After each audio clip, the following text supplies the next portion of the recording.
Inspired by the life of the savvy and ambitious Colombian businesswoman Griselda Blanco comes a new Netflix original limited series. Griselda tells the story of a devoted mother who, with her lethal blend of charm and relentless savagery, creates one of the most powerful cartels in history. Witness Sofia Vergara's captivating transformation into the godmother of the underworld. Griselda, now streaming only on Netflix.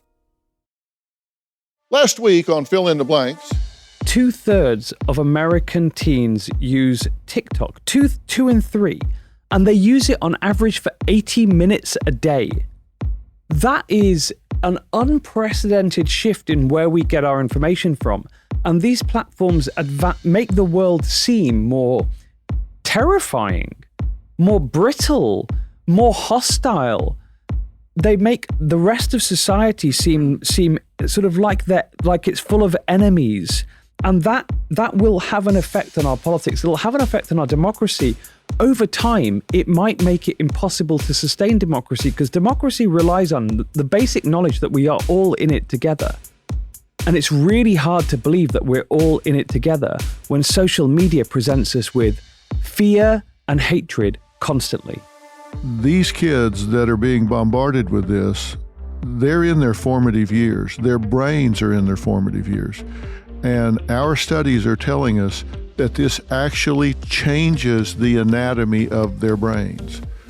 In the neocortex, which is the front part of your brain, which is the executive functions, it's where impulse control, decision-making, foresight, all of the things that have to do with being able to navigate the terrain of life, those are areas that are developing, and we're seeing changes there. We're seeing less volume there in gray matter and the connectivity of white matter. So we're seeing actual anatomical changes that are in a direct correlation with how much screen time they're spending, how much time they're spending with a device, and we know what they're getting from that device. So it's content as well as screen time. The diet of information they're receiving online is really one-sided, and it's not curated. In fact, it's not curated by human beings with compassion and wisdom, kindness,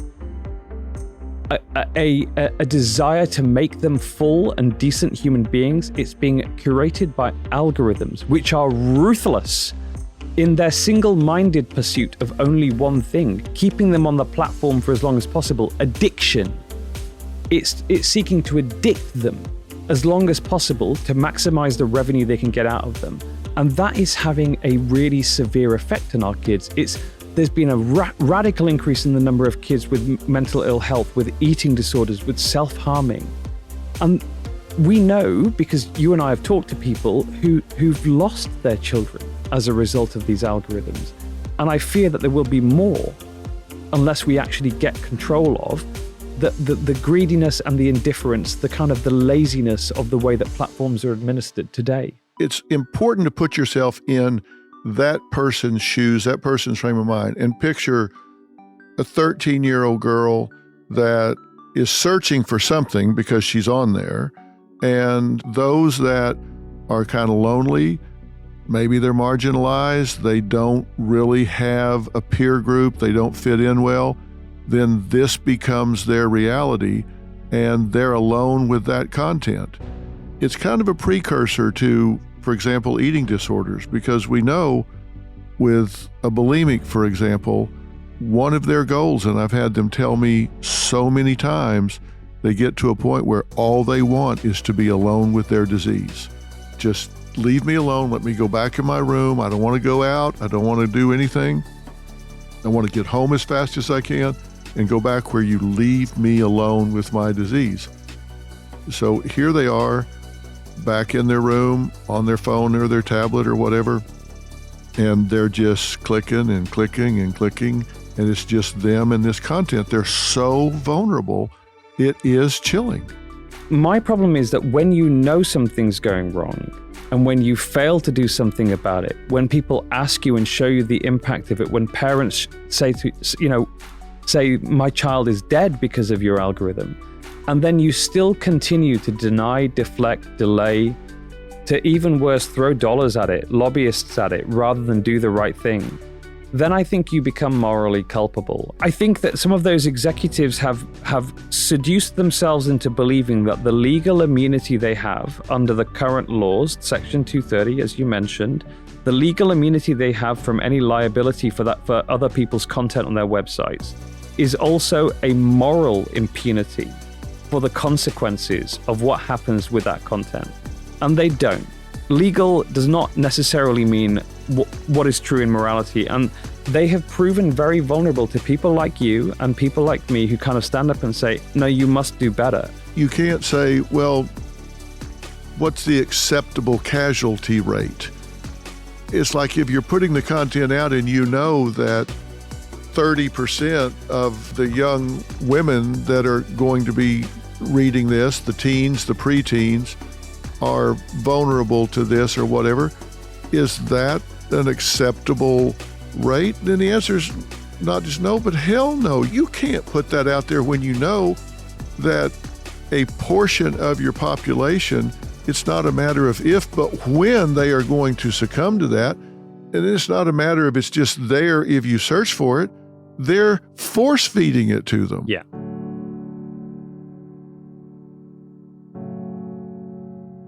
Hey, fill in the blankers, welcome back. Listen, this is part 2 of my conversation with Imran Ahmed, founder and CEO of the Center for Countering Digital Hate. Now, the reason I'm devoting some more time to this is because I truly believe that this social media phenomenon that's happening right now with our young people may be the number one biggest crisis that they're facing in their lives today and that you're facing as their parents or grandparents. We can't spend enough time on this. It's just a big deal. It can change their health. It can change the anatomy of their brain, not just their focus, where when they stop doing it, everything goes back to normal, but their actual anatomy of their brain. And when you're doing something that changes the way your brain is actually shaped and functioning, that's something you need to pay attention to. Look, we're talking here about addiction. Historically, we always talked about addiction as just being something chemical. Not true, because this social media is set up such that it hijacks your pleasure centers. And so you have the same reaction to it you do to getting high on drugs. It's set up to addict them. It's set up to addict you. I'm focusing on them, but you need to hear everything I'm talking about young people regarding social media because it does the same thing to you, me, and our brains. There's something called the mystery mastery complex that I've talked about in the past. And that is, if you maintain a little mystery, you can maintain a whole lot of mastery. That's the mystery mastery complex. And that's exactly what's happening with these algorithms. These algorithms are something that everybody sort of understands, but nobody really gets how they work. Without boring you with how they actually function and how they do what they do, we can fast forward to the end product, and that is, this is an artificial intelligence tool that analyzes the user and feeds them content that is nothing more than clickbait. It will get the user so upset, so emotionally invested that they will continue clicking the next thing, the next thing, the next thing. That wouldn't happen if it was just something they like. If you like watching kittens play and do fun things, yeah, you'll do that for a little while and then you'll go on and do something else, but not if it's getting you emotionally invested. And that's what happens. There's been some research here that shows within 2.6 minutes, these algorithms start feeding 13-year-old girls self-harm content because it knows that they lack self-worth and self-esteem. Imran is really focused on this and absolutely believes that federal rules are needed to force these platforms to do more to protect children. Obviously, they're not going to do it on their own. Obviously, they're not going to do it voluntarily. And there is an urgent need to reform these online spaces, these social media platforms. that means you've got to start making noise. You've got to start raising hell about this. You've got to start writing to your representatives, to your senators. You've got to start complaining to the platforms, because without intervention, these social media algorithms are going to continue to create clickbait, which gets more profit for them. The more you click, the longer you stay, the more ads they can run, the more money they can make. We need meaningful transparency about this stuff. And what we found is they did the research. They know what's going on. They're just not reacting to it. They're not doing anything about it because it means money for them. So Imran and I continue to talk about this and get into more detail about it. I think you're going to be outraged by some of what you hear, and it's going to cause you to call your teenagers in to the kitchen table or into the living room and say, hey, we need to talk. Because I think when these teenagers know that they're being played, when they know that they're being manipulated, they're not going to like that. And maybe you can motivate them to modify their own behavior instead of doing it just because you tell them. We need some real change here. So listen to the second part of my conversation with this world-class expert. I think it's going to start some real action for change. And I want to hear from you on the message boards. Let me know what you think. I'm really proud to have Imran on, and I'll let you listen. Tell me what you think. Here we go with part 2. So the two most interesting proposals I've seen on reform of the law are by Daniel Citron and Mary Ann Franks, 2 law professors who've suggested introducing into the current what the immunity that they have for third-party content, so other people's content on their website, is a reasonable test. That you get the immunity as long as you've behaved in a reasonable way. And that would essentially make social media companies subject to the same law that everyone else in America is, which is negligence law. Why are they given a special get out of jail free card from negligence, which no other company, no other industry enjoys? Yeah, nobody else does. If you put out a product, if it's a baby carriage or a car or a paintbrush, whatever, you're held to the standard of predicting that this is going to be safe. Absolutely. And, you know, I think that we have to understand that companies, I know what it's like to run an organization. I wake up every morning. This morning, I actually woke up at 4 a.m. worrying about money. Is the truth about whether or not I can pay my staff next month and the month after. And I know what it's like to run an organization, to worry about the bottom line. And that's why we have laws, because actually they make sure that we are not just thinking about profitability every second of the day. We're also thinking about our responsibilities to consumers, to society as a whole. And I think it's really important that we have these companies subject to negligence law. Look, we're about to launch a PSA campaign across the United States in the next few months, which just reminds people that these companies need to be subject to the same laws as everyone else. And you can only get these changes, this really simple change, introducing a reasonableness test, if people understand that things can change, but the only way you get change is if you demand it. You never get change if you just sit there and hope that politicians will do the right thing. And it's about time that we actually had a movement for change when it comes to these platforms that are having so much of an impact on our society, and we know killing some of our children. It's time that we have a movement for change saying we can do better than this. This is Jess Betancourt, the host of DNA ID, the only true crime podcast that exclusively covers cases solved using forensic genealogy. DNA ID goes behind the headlines to answer your questions about this remarkable new crime-solving tool, how it works, how cases are selected, why the cases were unsolved for so long, and how the justice system is addressing it. I include input from law enforcement to give you the inside scoop that we all crave, with a straightforward, no-nonsense delivery. You can find DNA ID on any podcast platform. Episodes come out weekly on Mondays. We've all seen the headlines in the news of how someone lost their life in an act of cold-blooded murder. And while it's sad and grabs your attention, most people go on with their day without giving it another thought. But have you ever stopped to think about the life of the person at the center of the news story? They were more than just a headline or a statistic. They were someone's loved one or friend. I'm Mike Morford, and my podcast, The Murder in My Family, dives into some of those stories to help listeners get to know the person who was lost and how their death affected those closest to them. Listen to The Murder in My Family everywhere you listen to podcasts. There are well over 100 episodes to binge on now. And let's think about how outrageous a change you're asking for. That change is reasonableness. I'm a radical. I just want reason. I'm a reasonableness radical. Yeah. So you're not asking to revolutionize the whole free enterprise. You're just saying they just need to be held to a standard of reasonableness. That's all.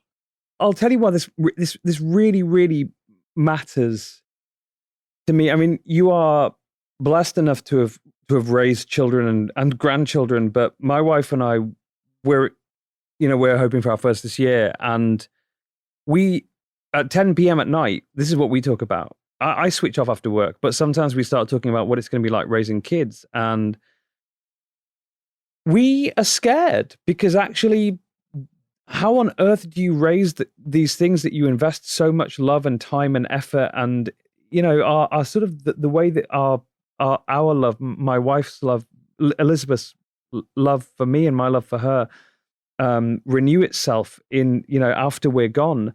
It's through our children.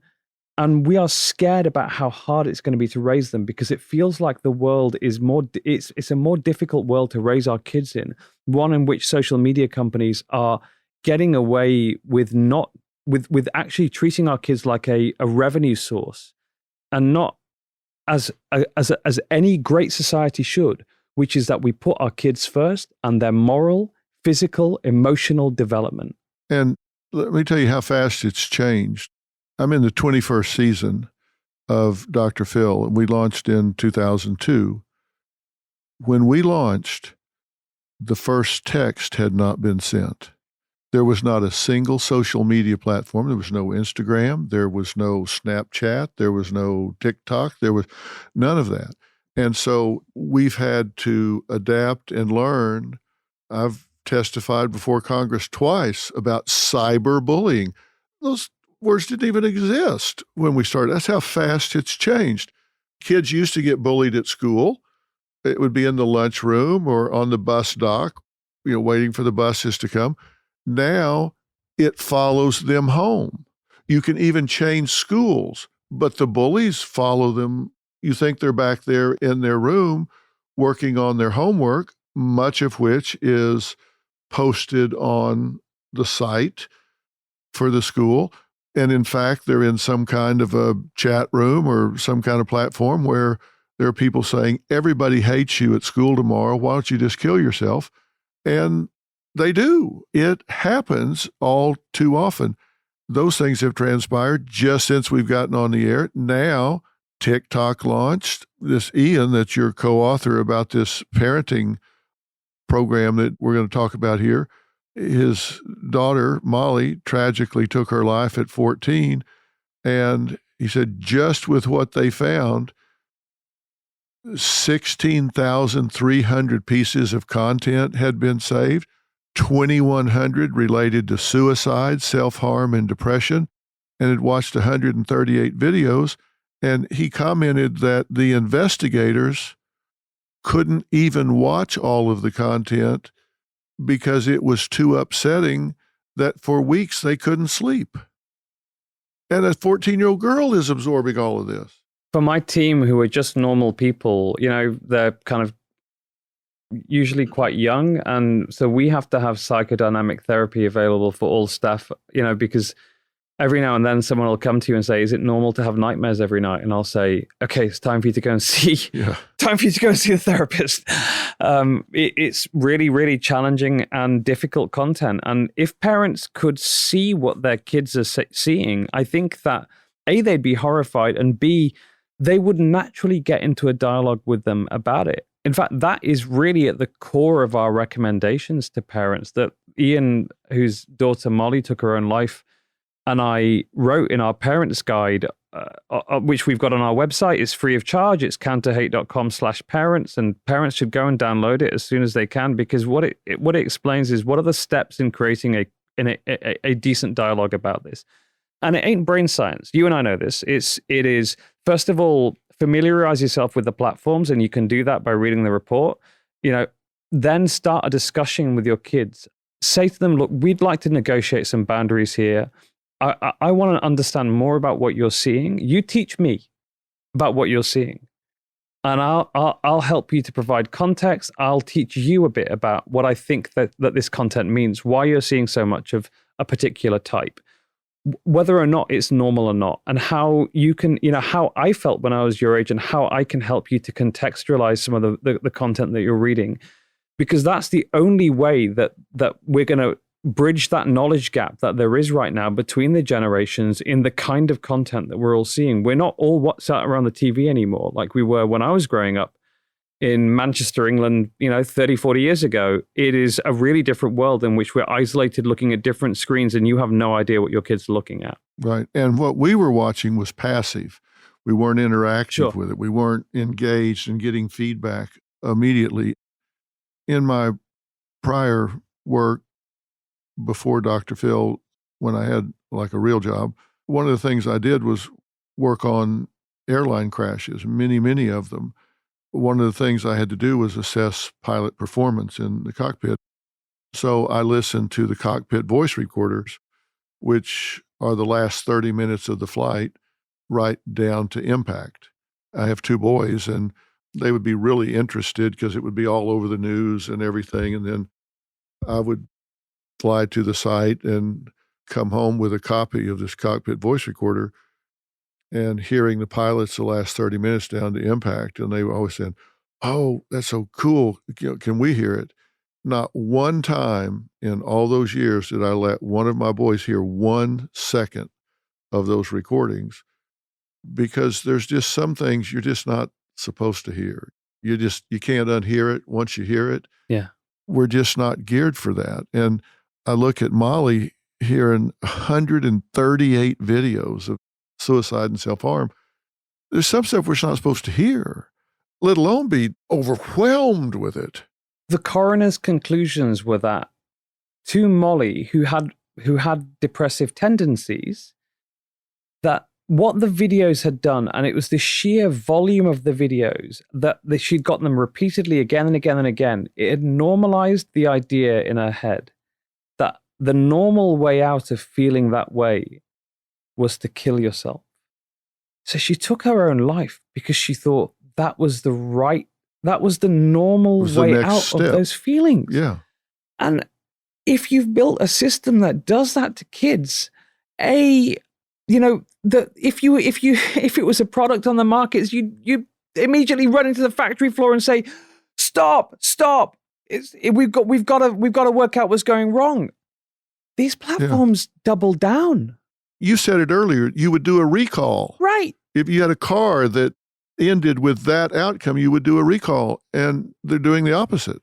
When you see the algorithms in action, like we did, when we saw how the algorithm so rapidly started giving people this content, when we study Instagram and other platforms in YouTube, here's the crazy thing. There's a lot of conversation right now about saying, let's ban TikTok then, because it has the most addictive algorithm. It does. It's the most effective of the algorithms.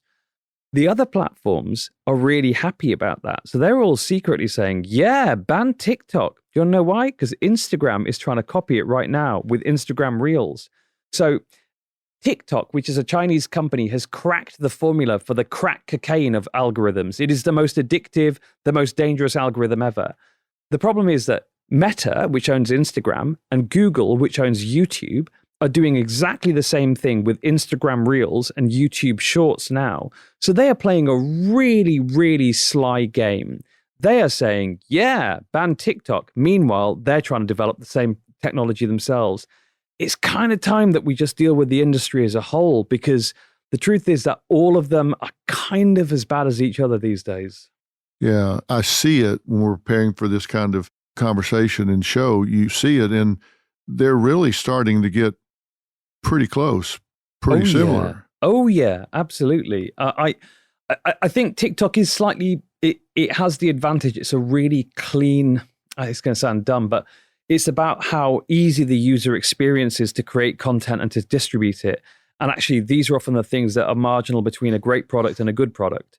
And TikTok's got it right. But Meta is a big company. I mean, Mark Zuckerberg has made himself worth $100 billion. You do that by being a pretty smart guy at running a business. And I think that they will eventually crack it. Google is one of the world's biggest businesses. And I think it's really important that we remember that the race they are in is not a race for who can create the best content or the best experience. It is who can create the most addictive experience. And addiction is a word that we in society think of as one of the negative words. Addiction's a bad thing. Social media is literally a platform whose job it is to addict you for as long as possible. And in doing so, addiction often has a lot of negative consequences to it, including killing young people. There are over 90,000 people missing at any time, and over 500,000 are reported missing every year. And that's just in the United States. I'm Mike Morford. And I'm Jess Betancourt. And in our podcast, Missing Persons, we discuss cases of people who have gone missing under mysterious circumstances. And we're joined in each episode by guests who are either related to the missing person, investigating their disappearance, or advocating for answers in the case. Missing Persons is available everywhere you listen to podcasts, and there are dozens of episodes to binge on right now. Subscribe today so you don't miss an episode. I'm Katie Maloney, I'm 37, a divorcee, and I'm out here falling in love every day with myself. And I'm Dana Cathan, 33, former needy mess, and delusional Leo, but I've never been happier. Never been happier. You know that. Good. The foundation of this podcast is for people who want to live their life unapologetically. It's a safe space for anyone who's going through a transition in their life or just dealing with the regular bullshit. It's a religion. We're not saying that we're looking to start a coven, but that might be why we started this podcast. But we're not saying that. Join our cult. Community. The coven. Religion. Okay, let's just stick with community. Listen to the podcast. Listen to the podcast. I've always said that young people have the knowledge, but not the wisdom to use the internet. It's our job with fully developed brains to bring the wisdom to see around corners. But to do that, we have to acknowledge that this artificial intelligence is taking over and happening, and it's feeding all of this to the kids.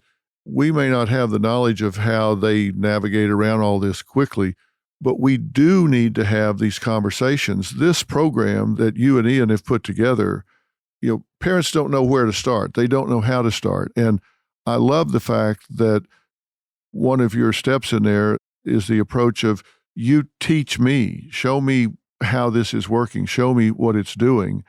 I have found that when these kids learn, they want to be so independent and so self-determined. When they learned you're getting played, then they don't like that. And sometimes they'll push back.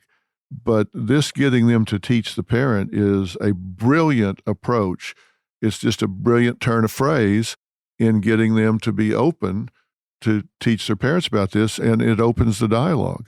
Well, I kind of realized this for my staff because they take real joy. They're all 20 years younger than me. They take real joy in explaining to Grandpa Imran how TikTok works. And they're like, hey, come on, we'll show you, Grandpa. And I explain so that what I think there's a really nice dynamic to it. And it feels really symmetrical for the kids to be able to do something for their parents and for the parents to be able to give something back. Yeah. And I think that's a wonderful way that we can actually bridge gaps between in knowledge and the knowledge of how the platforms work for the parents, but the knowledge of what that content means for the kids.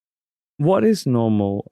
How can I contextualize these feelings that I have, these emotions I'm encouraged to have in terms of how I should think about myself, think about my place in society, and think about how I live my life? Yeah, when you said it seemed like the normal thing, that's how you get out of these feelings, that just sent chills down my spine. That seemed to her like this is what people do when they get to this point. That's really disturbing that they're programming her for that. It was. And I saw Ian when I was last in London. We had breakfast together, coffee together, and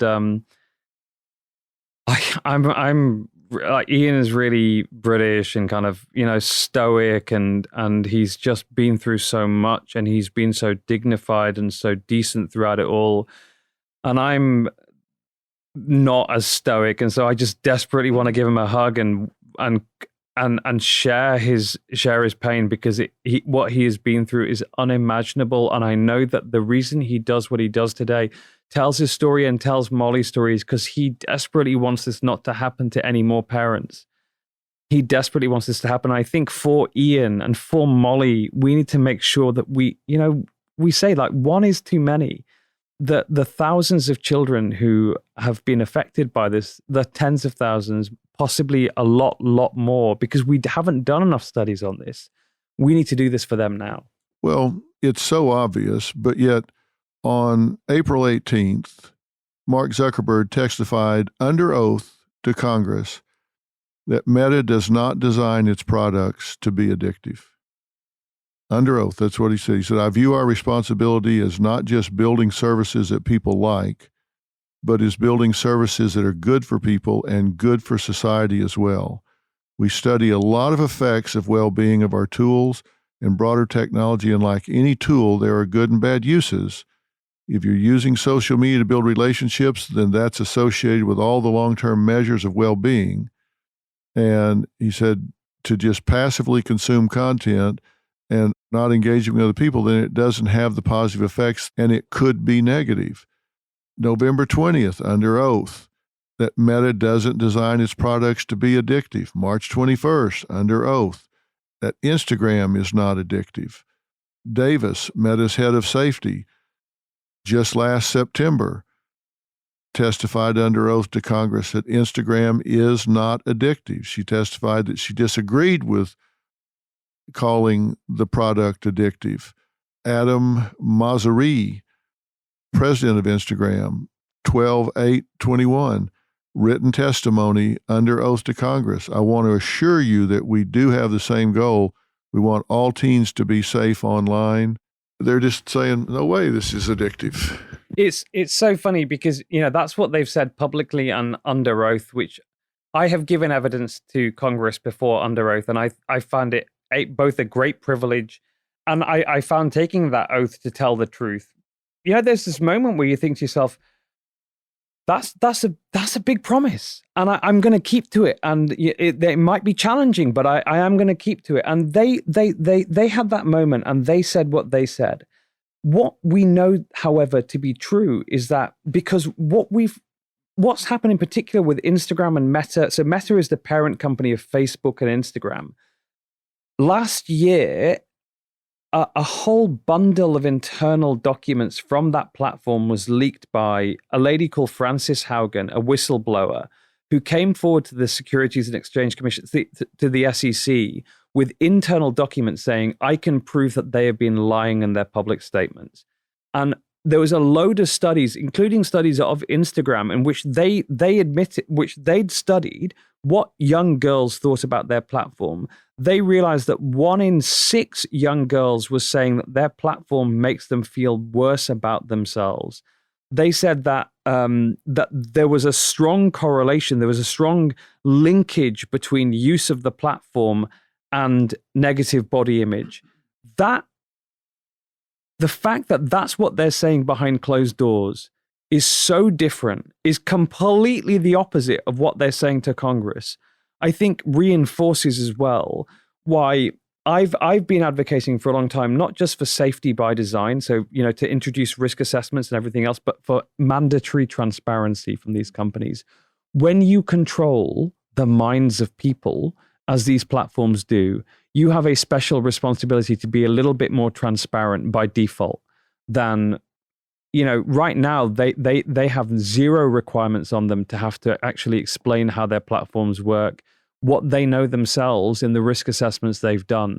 There's less of a sort of a health and safety standard for Facebook, this platform that controls billions of people around the world and the information they see, compared to, say, a deli in Brooklyn, which would have to submit itself to, instant inspections by health and safety inspectors. Facebook right now basically can self-report to Congress and say whatever it wants.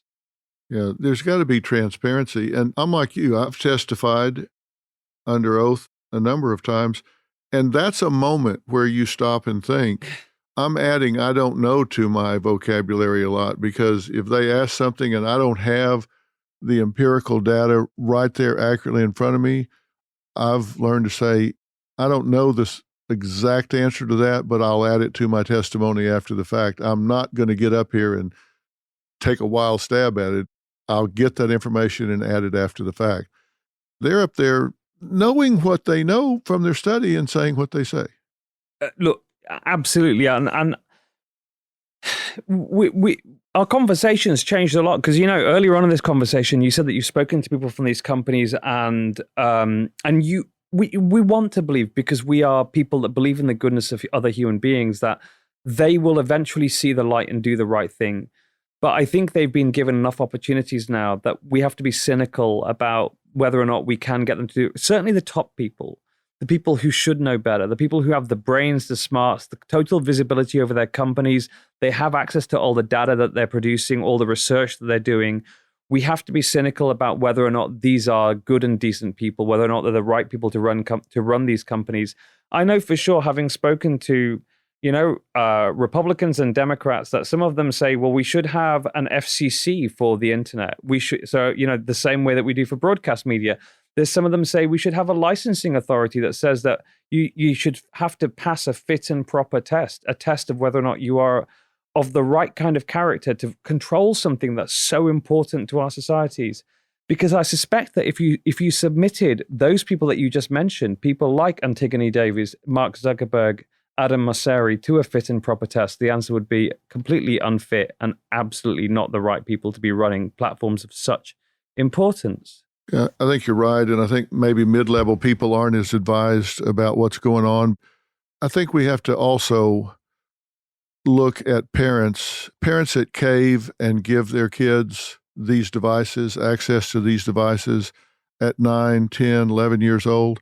That's just wrong. Every year you can resist caving and letting them get into that world is another year their brain develops. It's another year their self-worth, their self-esteem, their ability to determine who they are. All of that just strengthens and strengthens and strengthens. I just think 13, that's too young for kids to be on these platforms. And certainly if they're getting them these smartphones and devices with access at 9, 10, 11, I just think they're too vulnerable. I don't think they should be on there. We should have a way to police that in some fashion. It's just too scary. I have a 12-year-old granddaughter. She's very sophisticated and has a busy, busy life. And I don't worry so much about her, but I know a lot of 12-year-olds that if they were on there, I would be very scared that they're too impressionable.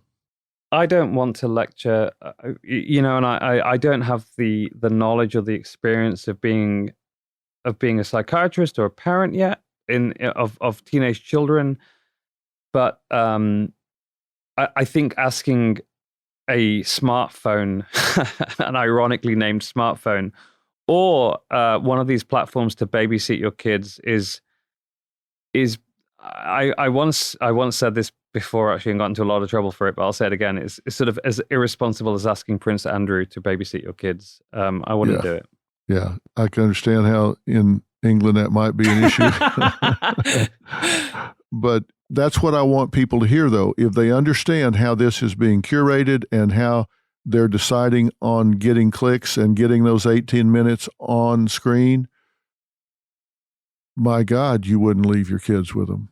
Yeah, look, at the very least, when they're old enough to have these devices, you also need to add in the additional bit of having conversations about that content, because the unsupervised access to these devices is you are allowing predators to be connected to their prey, and their prey is our children. And the predators are not just the algorithms, but there are also real predators out there. There are people who are spreading this content deliberately. Some of them, we study the content, so we know some of the tricks used. So let me give you one example of one of the tricks used by these content producers. 1/3 of their videos will be of puppy dogs. So that kids watch the puppy dog videos. Once they've watched the puppy dog videos and liked them, the platform says, well, this person likes this content creator's work, and then it will feed them the rest of their content. The problem is the rest of their content is dangerous content. So we've seen that trick being used by all sorts of what we call bad actors at CCDH. So we say we deal with two things, bad actors and bad platforms. It's not just platforms. There are predators out there, people who want to cause harm. And that can be everyone from foreign state governments who are trying to create division and damage to our societies, to people who just get their kicks from causing harm. And there are people like that, people with high levels of, in psychology, what's called negative social potency, who get their kicks from causing chaos, from causing harm, from causing pain. It's a really familiar psychological characteristic of trolls. So, connecting your kids to predatory algorithms and predatory people, it's really, really dangerous. Yeah. Parents need to be aware too, straight predators, sexual predators. Yeah. I don't know if you have the numbers of how quickly a child crosses paths with a sexual predator when they get on the internet. I've seen the numbers and it was disturbing. But again, it's like the bullies used to be in the lunchroom of the bus stocks. The predators used to be in the trench coat hanging around the schoolyard saying, you want some candy. Now they're pretending to be someone their age, building a relationship and trying to get them to go from virtual to real world. Well, and it's funny you use the word virtual, because actually one of the areas that we've been increasingly looking at is virtual reality. So what's the next big sort of area for development of social media? And Meta, as we know, has renamed itself in part because they see the metaverse, which is what they call virtual reality, where you put a headset on your head and you can interact with people in 3 dimensions, a much more visceral in your face experience than just writing something on a website. They see that as the future of how they want to build their company. Well, we did a study last year which looked at what's it like on the number one social media app on virtual reality. It's called VR Chat.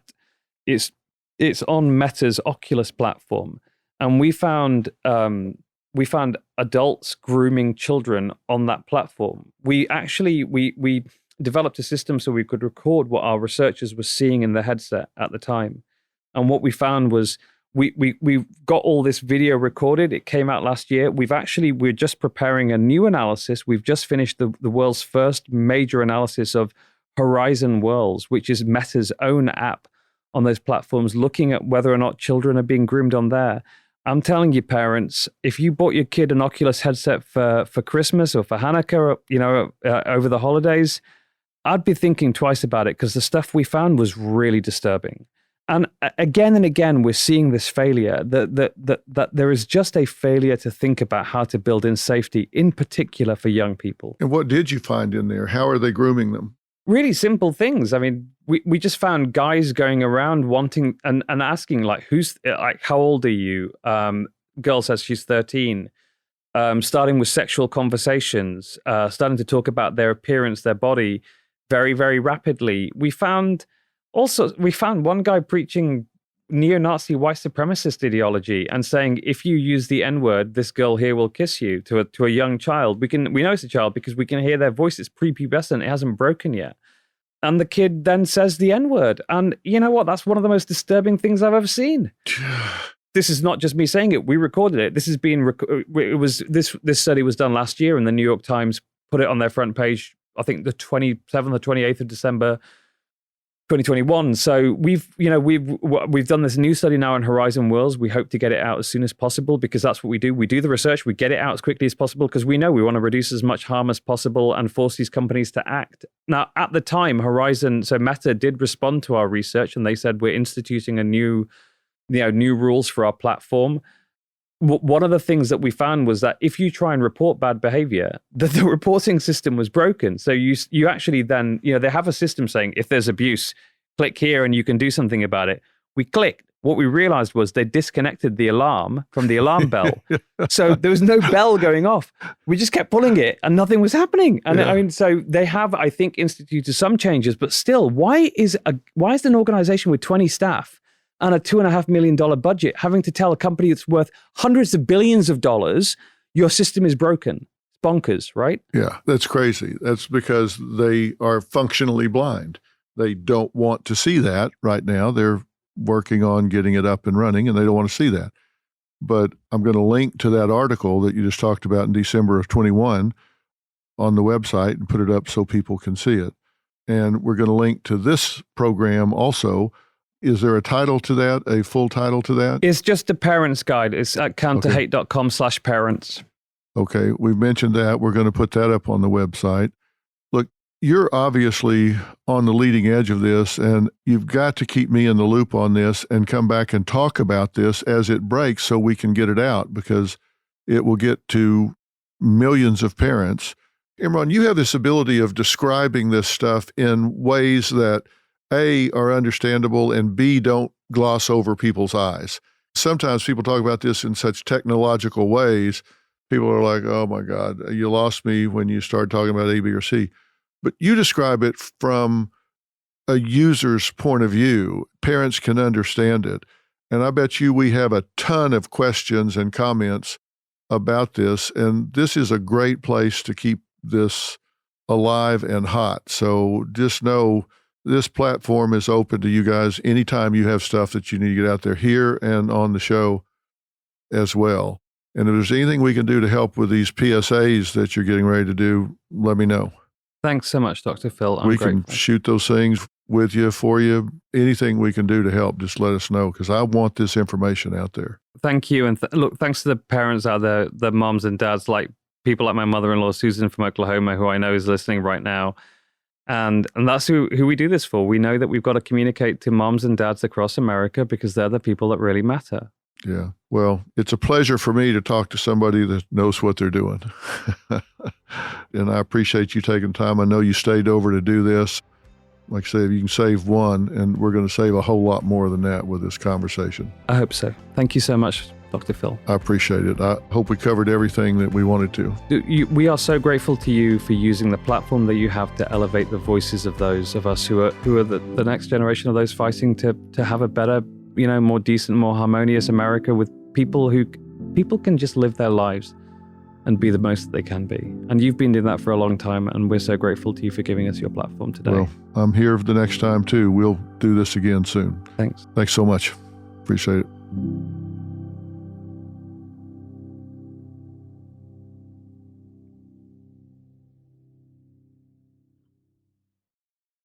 Looking for a fun way to win up to 25 times your money this basketball season? Test your skills on Prize Picks, the most exciting way to play daily fantasy sports. Just select 2 or more players, pick more or less on their projected stats, and place your entry. You could turn $10 into $250. Right now, Prize Picks will match your first deposit up to $100. Just visit prizepicks.com/fan and use code FAN. That's code FAN at prizepicks.com/fan.